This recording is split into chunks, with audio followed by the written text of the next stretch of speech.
6 animals that beat a silverback gorilla. A silverback gorilla can rip a fully grown crocodile apart with its bare hands. It shares 98.3% of its DNA with you. It laughs, it grieves, it cradles its young with the same tenderness any human father shows his child, and it carries 220 kilograms of pure muscle on a frame built for war. This is not just a large primate, this is the strongest primate alive on the planet today. One look from a silverback is enough to make you understand exactly how badly things could go if you took one more step closer. But in the animal kingdom, strength is never the final word. Even the greatest giants have someone who can take them down. Number 6. The hippopotamus. On land, a hippo crushes a gorilla without breaking a sweat. In water, the outcome isn't even a conversation worth having. A hippo can stretch to 5 meters long, stand 1.5 meters tall, and weigh 9,000 pounds. That's nearly 10 times the weight of a silverback. But size alone doesn't decide this fight. A thick layer of fat beneath the hippo's skin acts like natural armor, absorbing bites before they reach anything vital. This is an animal that has single-handedly chased off an entire pride of lions, an animal that has killed Nile crocodiles more than twice its own size. The hippo's bite ranks among the most powerful in the entire wild kingdom. Everything else is just detail, crush, trample. It doesn't even need to use its teeth. The only advantage the gorilla has here is intelligence. And intelligence alone changes nothing when 9,000 pounds is moving straight at you. Number 5. The great bears. A grizzly at its largest weighs more than 3 times what a silverback weighs. And yes, the gorilla has denser muscle tissue, but muscle density alone doesn't win fights. Grizzlies aren't full-time predators, but when they hunt, they take down animals the size of a moose. Creatures many times larger than any gorilla. The decisive weapon here is the claws, massive claws that tear through flesh with ease. While the gorilla is left swinging bare hands and fists, the bear's teeth are also bigger, and a single bite is enough to end the fight in an instant. The gorilla's superior intelligence doesn't help much when the outcome comes down to raw mass and claws. But picture a bear exactly the same size as a gorilla, and the scales flip completely. The gorilla becomes the favorite to win. Number 4. The lion.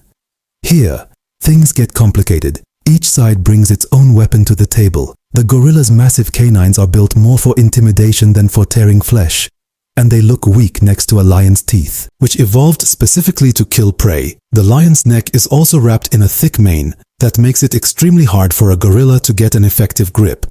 But a lion doesn't need a single killing bite. Big cats, when they grapple with an opponent, use their hindclaws at blinding speed to shred whatever's in front of them. That technique alone is enough to cause devastating damage. Either the lion grabs the gorilla from the front and rips open its stomach with its hindclaws while biting from below, or it lands a deep bite to the back of the neck that paralyzes instantly. Either way, the lion walks away the winner. Number 3. The crocodile. Here, size alone settles the entire story. A saltwater or Nile crocodile can be 2 to 3 times the size of a large male silverback. Its bite is recorded as the most powerful of any creature on Earth. 3,700 pounds of pressure per square inch. All the crocodile needs is one bite, then the drag into the water. The gorilla fights the way it always fights, striking and tearing at limbs, but the crocodile's thick hide and body structure, especially underwater, make it nearly immune to that approach. The Nile crocodile, the second largest crocodile species on Earth, has killed animals far bigger than a gorilla in documented real encounters. Number 2. The giraffe. Yes, the giraffe. Giraffes fight each other in what looks like a battle of giant pillows, swinging their long necks against one another. Lions sometimes attack them and occasionally bring one down. But in most cases, a single kick from a giraffe is enough to kill a lion or leave it critically injured. A gorilla might manage a quick climb up the giraffe's legs and neck to attempt a chokehold. But that's nearly impossible against an adult giraffe weighing 4,250 pounds, 7 to 10 times the weight of a gorilla. Its bony horns and a single powerful kick are enough to kill a fully grown human, and that has actually happened in documented cases. So imagine what it does to a gorilla. One headbutt, one kick, and the fight is over before it really begins. And in first place, the Bengal tiger. This is the most balanced matchup on the entire list. The Bengal tiger and the silverback gorilla.